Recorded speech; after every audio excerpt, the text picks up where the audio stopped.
Estou en segundo de bacharelato e tengo 17 anos. Estou en terceiro da ESO. Secundaria no instituto, en cuarto da ESO. Teño 17 anos e estudo cuarto da ESO. Gústame facer skate. Ler, viaxar, quedar cos meus amigos. É algo tabú, é algo que non se fala en casi todas as familias. É incómodo, por así decirlo, falalo coa túa familia. No meu caso, non é que obtivera moita educación sexual, de feito, no meu colexio ensinaron a todas as persoas, excepto o meu curso non tivemos unha charla, sinceramente non nos ensinaron case nada. Basicamente céntranse moito nas ETS transmitidas en parellas heterosexuais. Cando fagamos educación afectivo-sexual, non caer na inercia de facer esa educación dende o perigo, dende todos os aspectos, digamos, médicos-sanitarios, non? A educación afectivo-sexual ten que abranguer campos moito máis amplos, o desexo, o prazer. A sexualidade é a base da nosa sociedade. E se non falamos das relacións e de como poder melloralas e de sentirnos cómodos estando nunha, non imos a cadar nunca unha normalidade. A sexualidade sempre debería de ir asociada á idea de prazer, divertimento e xogo.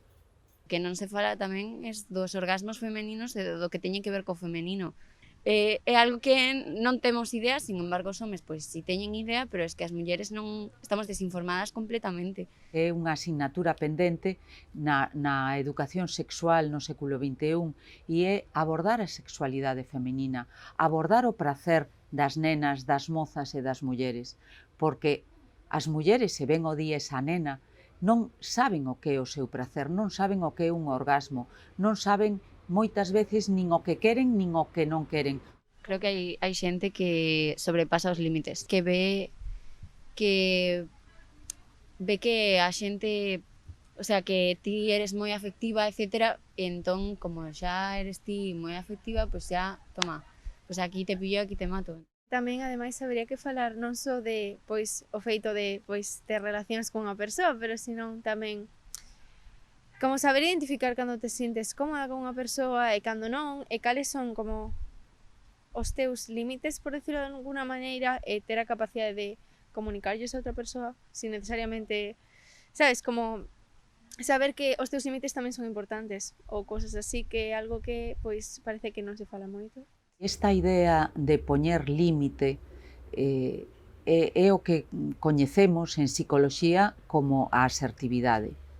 Sermos asertivas é, como di ela, poñer límite, saber o que quero e o que non quero, saber, e non solamente saber o que quero, sino ademais saber transmitilo, saber expresar, e non con palabras, ás veces ten que ser con todo o noso corpo, saber dicir que isto quero, que isto non o quero, e que non quede lugar a dúbidas. A educación sexual que recibe a xente é a pornografía. Claro, non é educación sexual. É aterrador, eu teño amigas que me contan que se están liando con unha persoa que xa entra e atrapo e que en plan, a ver, calma, que vale, que non estamos aquí nunha película. A demanda é que a educación afectivo-sexual é moi importante. E o que temos que saber é que cando non hai educación afectivo-sexual, sempre hai alguén que educa. E agora mesmo ese papel o está a cumplir a pornografía. Eu creo que nas redes sociais hai bastante máis liberdade de expresión, porque non tes que estar como atado a un canal de televisión ou que sexa, e tes que cumplir cas normas dese canal.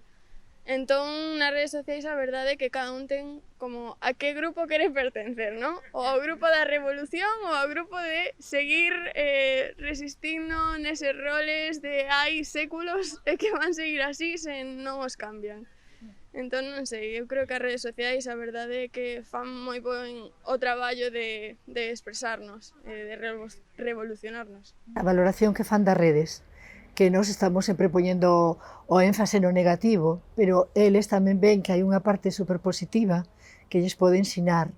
E entonces este contraste entre as cousas positivas e negativas me parece perfecto para lograr un equilibrio. Que non che informan en ningún lado, o sea, intentas falar diso coa túa familia e che din aínda eres moi xove. Como familias, como personas, nunca sabemos si é demasiado pronto, si é o momento adecuado, si realmente nunca hai un momento.